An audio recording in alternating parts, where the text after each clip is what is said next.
All right. Good morning, Miss Lavendar. Thank you so much for meeting with me today. After looking through our strategic plan and talking with a few people at our central office, I had a few further questions that I wanted to get with you about, with you being our data specialist, and you really kind of looking into this and working with the people that are involved with it.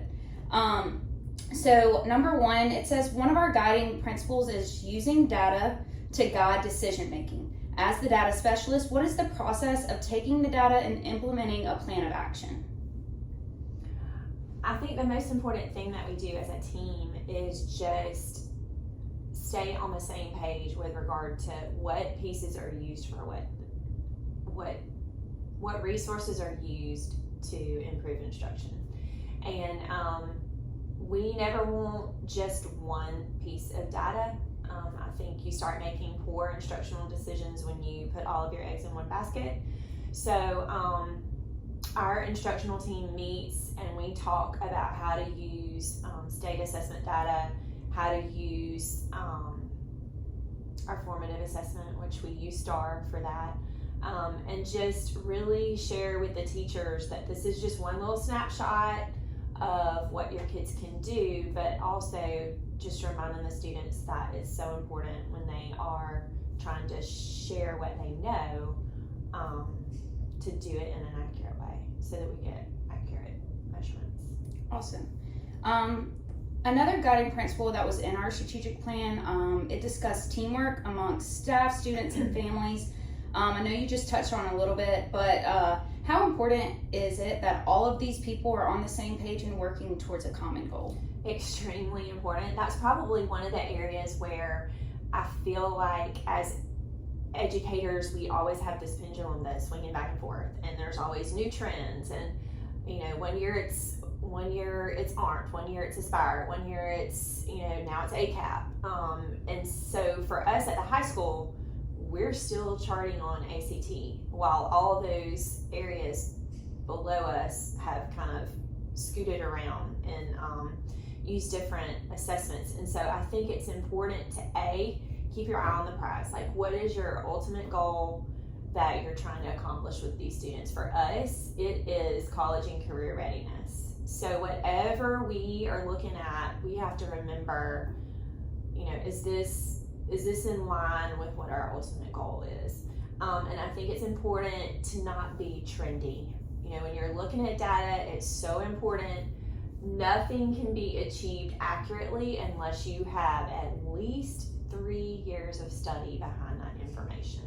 And so as we swap assessments, as educators tend to love to do, I think it's just important that we remember what exactly is it that we're looking at.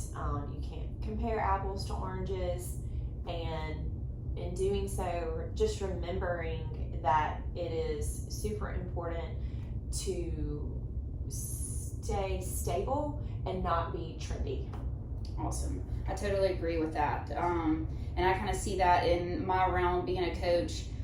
We set our standards high and our goals high, but being consistent, we might not be very successful year one, but building, then we're going to progress and get better as a program. So I see that on my end as well. Yeah, I feel like as educators, sometimes we're our worst enemy because we hear of a new trend and we want to try it, and we forget, okay, if we do that, then all of this that we were trying to measure over the last 3 years that we haven't really gotten the results from yet kind of falls by the wayside. So you have to kind of fight the urge to jump on every bandwagon that comes along. Right. And the last question, are our students made aware of these goals, or is it just teachers? Do you think that it would be helpful if students were aware of these goals? So that's one thing that we are pushing really hard, especially this year, is just more and more individual meetings with our kids. And not just in necessarily, yes, we talk to them about our overall goal, but the bigger picture for them is what is their goal. And so I think that we are kind of trying to, and really starting to come into our own, where we've been pushing so hard, you know, for an overarching goal the last several years, just realizing that this is really about, the only way you're going to reach that overarching goal is if you include the student. So this year what we're doing is we have split our entire junior class up into groups of 20, and each teacher has a mentor group. I've got 20 kids in my group, and we've met 3 times already. The first week we met to, talk about what is the ACT, what is your ultimate goal in life, and how can you use that information to kind of guide yourself. We looked at their pre-ACT scores from last year. They set a goal of where they want to be when they take their last ACT. But some of those students in my group of 20, they're not going to benchmark. And really their goal is not to benchmark. They need to go and find a trade or really foster what it is that is stirring their soul and learn more about what they want to do in terms of employment when they leave EHS. So I think, yes, it is extremely important to not only look at an overarching goal, but focus on the kid and see how that fits into their big picture in the long run. Awesome.